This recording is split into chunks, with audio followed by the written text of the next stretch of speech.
அதனால் ஒவ்வொரு நாளும் குளித்து முடிந்த பிறகு முன்னோர் படத்துக்கு நமஸ்காரம் பண்ணலாம். முன்னோர்கள் நமக்காகவே வாழ்கிறார்கள், நம்முடைய கஷ்டங்களை குறைப்பார்கள். அதனால் சூரிய நமஸ்காரம் பண்ணணும். ஞாயிற்றுக்கிழமை சூரியனுக்கு படையல் போடணும். தொடர்ந்து செஞ்சு பாருங்க. புது பாத்திரத்தை வாங்கி சூரியனுக்குரிய கோதுமை பண்டத்தை செய்து மேலே மாடியில் போய் இருந்து சூரியனுக்கு நமஸ்காரம் பண்ணி தீபம் ஏற்றி துதிகளை தெரிந்தால் பாடி ஆடி கொண்டாடி அதற்கப்புறம் நீங்கள் காக்காய்க்கு உணவு வைத்து விட்டு பாருங்கள், கண்டிப்பாக குறையும். சித்தர்கள் ஜீவ சமாதியில் போய் தங்குங்கள். பகவானே எனக்கு குலதெய்வம் தெரியல, நான் எப்படி தெரிஞ்சுக்கிறது, நீங்கள் உதவி பண்ணுங்க அப்படின்னு போய் டெய்லி போங்க, அங்கே போய் படுத்துருங்க, விளக்கேற்றுங்க.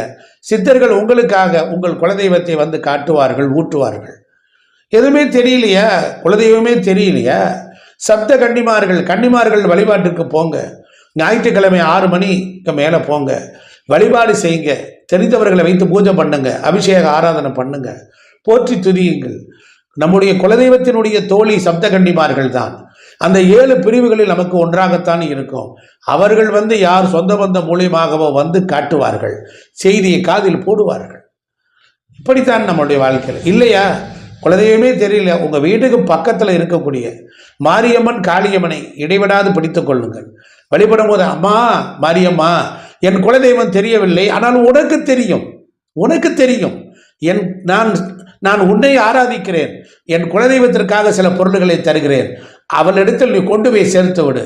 தோழிகள் போல் இருந்து செயல்படுவார்கள். ஆக காளியம்மன், மாரியம்மன், பகவதியம்மன், முத்தாலம்மன், பேச்சி, சடைச்சி, ராக்காச்சி, பாதாள ஜோதி, செங்கமலம், பாப்பாத்தி, வீரசிந்து, தானாயி, முத்தம்மா, லாட சன்னாசி, பெரியாண்டவர் என்று 21 தெய்வங்கள். இந்த உலகில் எத்தனையோ தெய்வங்கள், எதுவுமே தெரியவில்லையா?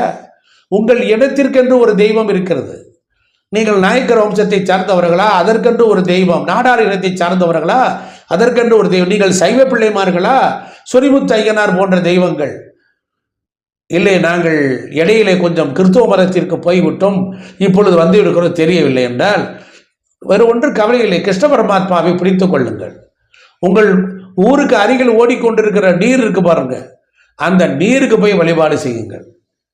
அந்த நீர் வழிபாடு, அங்கே 11 ஏகதச ருத்ரர்களை பிடித்து வணங்கி விட்டு சாமியெல்லாம் கும்பிடுங்க. ராமேஸ்வரம் செல்லுங்கள், கடல் கரையில் லிங்கம் பிடியுங்கள். திருச்செந்தூர் செல்லுங்கள், கடலில் லிங்கம் பிடியுங்கள். சாமியெல்லாம் கும்பிட்டு அங்கே ஆராதனை பண்ணி முடிச்சுட்டு நீங்கள் என்ன பண்ணுறீங்கன்னா, சுவாமி எங்களை காப்பாற்றுங்க, எங்கள் குலதெய்வம் தெரியலன்னு சொல்லி மனதார உங்கள் பாட்டன் முப்பாட்டன் இவர்களெல்லாம் வேண்டி வணங்கி விட்டு கைப்பிடி மண்ணை எடுத்து கொண்டு வந்து ஒரு துணியில் வைத்து பெட்டியில் வையுங்கள். கண்டிப்பாக உங்கள் பக்தி தூய்மையாக இருந்தால் கண்டிப்பாக இறைவன் வந்து காட்சி கொடுப்பார்.